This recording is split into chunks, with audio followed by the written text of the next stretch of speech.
بہت سے لوگ کہتے ہیں کہ مجھے کیسے پتہ اللہ مجھ سے خوش ہے۔ اسکالرز اس کا ایک جواب دیتے ہیں کہ اگر تیرا نماز پڑھنے کا دل کر رہا ہے اور کوئی نیکی کرنے کا دل کر رہا ہے تو یہ ایک سائن ہے اللہ تم سے خوش ہے، کیونکہ توفیق اللہ کی طرف سے ہے۔ حضرت عمر صلی اللہ عنہ کہتے تھے کہ مجھے یہ ڈر نہیں ہے کہ میری دعا قبول ہوگی کہ نہیں، مجھے یہ ڈر ہے کہ مجھے دعا کرنے کی توفیق بھی ہوگی کہ نہیں ہوگی۔ دعا کی بھی توفیق ہوتی ہے۔ اگر ایک بندہ ہینڈ ریز کر رہا ہے، ثبوت ہے کہ اللہ چاہتا ہے کہ وہ اس کے پاس آئے، ادروائز اس ہاتھ ہی نہ اٹھاتا ہو۔ جس سے اللہ ناراض ہوتا ہے اس سے ہاتھ نہیں اٹھائے جاتے، اس سے پھر دعا بھی نہیں کی جاتی۔ تو اس لیے اگر آپ کبھی دعا میں ہاتھ ریز کر رہے ہیں، اس کا مطلب اللہ تعالیٰ چاہتا ہے۔ So if you want to know how you stand before the lord, before the king, اگر آپ یہ جاننا چاہتے ہیں کہ آپ کا کیا مقام ہے اللہ کے سامنے، بادشاہ کے سامنے، پھر یہ دیکھیں کہ آپ اپنا ٹائم کیسے اسپینڈ کر رہے ہیں۔ بڑا سمپل کرائٹیریا، آپ کا ٹائم کہاں جا رہا ہے؟ اگر تو اچھے کاموں میں جا رہا ہے، پروڈکٹیو کاموں میں جا رہا ہے، اچھے کاموں میں بہت سی چیزیں، ضروری نہیں اچھے کام سے مراد نماز ہی ہے، وہ تو پیک کا اچھا کام ہے۔ اچھے کاموں سے مراد گھر کے کام بھی ہیں، اچھے کاموں سے مراد کسی کی مدد کرنا بھی ہے، اپنی ذمہ داری کو نبھانا بھی اچھے کام میں آتا ہے۔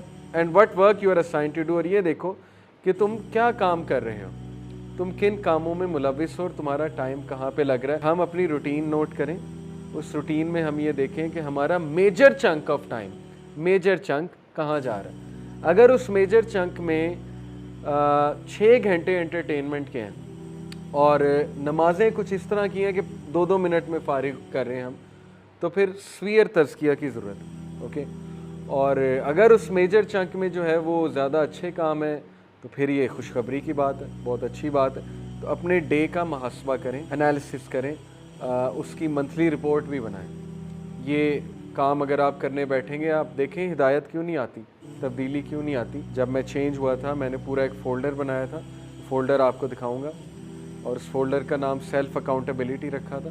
اس میں پوری اپنی رپورٹ لکھتا تھا۔ تو جب میں کوئی غلطی کرتا تھا میں وہاں لکھتا تھا نوٹ پیڈ پہ، آج مجھ سے یہ غلطی ہوئی، یا جب کوئی اچھا کام کرتا تھا وہ بھی نوٹ کرتا تھا۔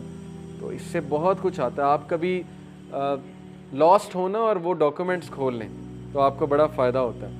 آپ ایک دم ریفلیکشنز پڑھ لیتے ہیں اپنی لکھی ہوئی، آپ حیران ہوتے ہیں کہ یہ میں نے لکھی تھی اس دن، کانفیڈنس ملتا ہے اس سے۔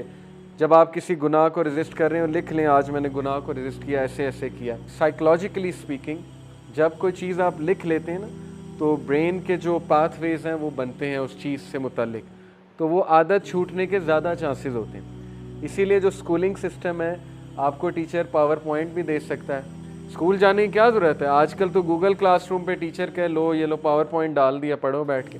لیکن وہ کیوں بورڈ پہ لکھواتا ہے؟ آپ کہتے ہیں یار یہ ساری باتیں پتہ ہے، کیوں بورڈ پہ ہمیں لکھوا رہا ہے ساری باتیں؟ کیونکہ اس کے پیچھے سائیکالوجی یہ کہ آپ جب لکھو گے آپ کو چیز یاد رہے گی اور زیادہ چانس ہے کہ آپ وہ چیز ریپیٹ کرو۔